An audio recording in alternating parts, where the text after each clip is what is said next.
السلام عليكم. من حوالي سنتين لثلاث سنين تم تعيين جيمس جان المدير التنفيذي لاستوديوهات دي سي، وساعتها جيمس جان قرر انه يعمل سوفت ريبوت لعالم دي سي اي يو او عالم دي سي السينمائي الممتد، الا كام عمل كانوا من اخراجه وهم بيس ميكر وذا سوسايد سكواد. جيمس جان طلع بعدها بفتره في فيديو نشرته قناه دي سي ستوديوز على يوتيوب، واعلن فيه عن خطته لعالم دي سي يونيفرس او الدي سي يو اللي هتكون ممتده لمده 10 سنين. ورؤيه جيمس جان بتتضمن اعمال كتير جدا، ولكن البدايه الحقيقيه مع الدي سي يونيفرس هتكون مع فيلم سوبرمان ليجاسي اللي تم تعديل اسمه بعد كده لسوبرمان، نفس البدايه اللي بدأها زاك سنايدر لعالم دي سي اي يو. واخيرا وبعد سنتين من اعلان جيمس جان عن خطته، فيلم سوبرمان نزل، والنهارده هنعمل ريفيو لفيلم سوبرمان مع بعض. Hey buddy, eyes up here.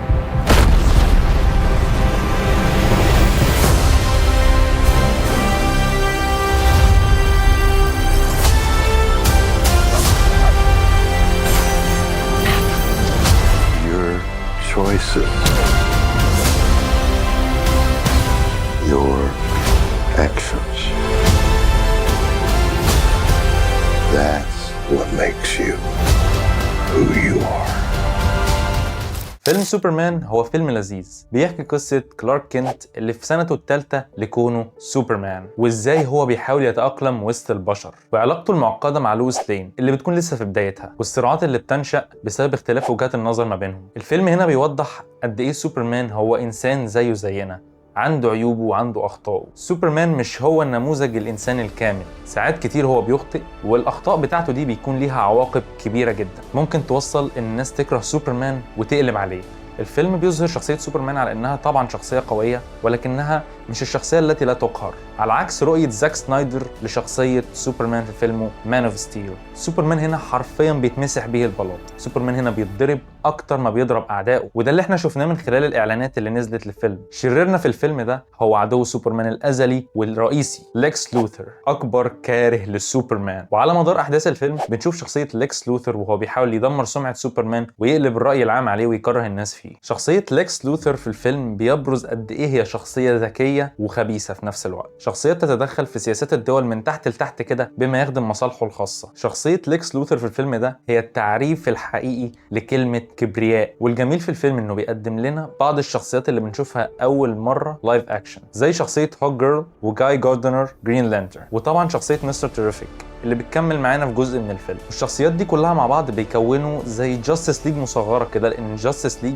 الحقيقيه بتكون لسه ما اتكونتش في احداث الفيلم ده. رؤيه جيمس جان عن سوبرمان هو انه شخصيه طيبه جدا وساذجه لابعد الحدود، للدرجه ان هو ينصح اعدائه ويحاول ان هو يهديهم في وسط الفايت. جيمس جان شايف ان سوبرمان هو البطل اللي بينقذ القطط من فوق الشجره ويعدي ستات العواجيز الطريق، على العكس تماما من شخصيه سوبرمان اللي قدمها زاك سنايدر اللي كانت شخصيه جاده جدا، واقعيه لابعد الحدود، التجسيد الحقيقي للقوه، الانسان الذي لا يقهر. سوبرمان اللي ما بيظهرش غير لما يكون في تهديد حقيقي ممكن يدمر مدينة متروبوليس. سوبرمان ناضج ومتزن أكتر بكتير. وطبعا كل مخرج وليه رؤيته، محدش يقدر يحكم على جيمس جان إن هو فاشل في تقديم شخصية سوبرمان، ولا زاك سنايدر إن هو فاشل في تقديم شخصية سوبرمان. بس لو عايز رأيي الشخصي، أنا شايف إن شخصية سوبرمان الواقعية الأكثر اتزانا هي الافضل، لان انا مش بحب الشخصيات اللي بتكون ساذجه وكوميديه بشكل مبالغ فيه، وده اللي خلى شخصيه سوبرمان مش من شخصياتي المفضله عموما، لان شخصيه سوبرمان في الكوميكس هي الشخصيه الساذجه دي، هي الشخصيه الطيبه زياده عن اللزوم.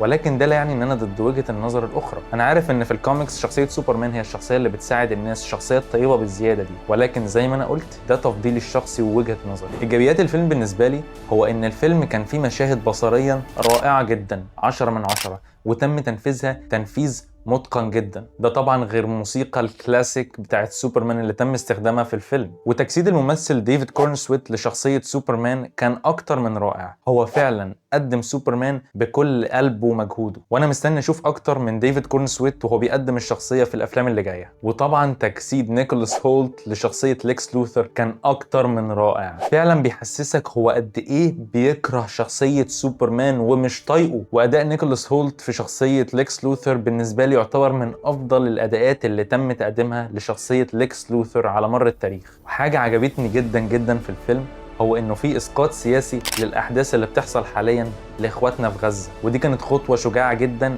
احيي عليها جيمس جان جدا. نيجي بقى للسلبيات، وللاسف هي كتيره شويه. اولها هي ضعف السيناريو والكتابه، وما تفهمنيش غلط، فكره الفيلم فكره كويسه جدا، كان ممكن يطلع منها حاجه احسن، ولكن الكتابه والسيناريو بتوع الفيلم ظلموا الفيلم قوي. فعلا السيناريو كان ضعيف وطفولي بزياده، لو كان اتظبط شويه كان فعلا علم من الفيلم. في لحظات كتير جدا كرنج في الفيلم، بالذات حوار في اخر الفيلم بين سوبرمان وليكس لوثر. الحوار ده كان في قمه الكرنج، معظم الناس اللي كانوا قاعدين في السينما كانوا بيضحكوا. حتى شخصيه ليكس لوثر اتظلمت بسبب الحوار الضعيف. من رايي الشخصي لو كان السيناريو اتظبط شويه كان ممكن يبقى تجسيد نيكولاس هولت لشخصيه ليكس لوثر هو احسن تجسيد لشخصيه ليكس لوثر على مر التاريخ، ولكن ضعف السيناريو ادى ان الشخصيه تظهر على انها شخصيه طفوليه بزياده. نيجي للسلبيه اللي بعد كده وهي السي جي اي. فعلا السي جي اي ما كانش مكتمل في الفيلم ده في مشاهد كتير جدا. الفيلم كان فيه مشاهد السي جي اي 10 من 10 فيه، ومشاهد تانية تحس ان السي جي اي ما كانش مكتمل. وتقريبا اللي كانوا شغالين على السي جي اي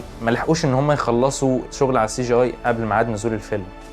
في النهايه فيلم سوبرمان هو فيلم لذيذ تخشوا كده مع العيله مع اخوك الصغير، تتبسطوا بوقتكم وتستمتعوا. مش احسن فيلم كوميك بوك اكيد، ولكنه فيلم كويس. الفيلم ولا هو فيلم ممتاز ولا هو فيلم ضعيف، هو في النص كده، وعشان كده تقييم الفيلم سوبرمان هو 6.5 من 10. واتمنى اللي جاي من دي سي يكون احسن واحسن، واتمنى ان لو عجبك الفيديو تعمل لايك وسبسكرايب لو حابب تشوف فيديوهات اكتر، ويا ريت لو شفت فيلم سوبرمان تشاركني برايك في الفيلم تحت في الكومنتس. وبس كده، سلام. Well, I'm a punk robbie, yes I am.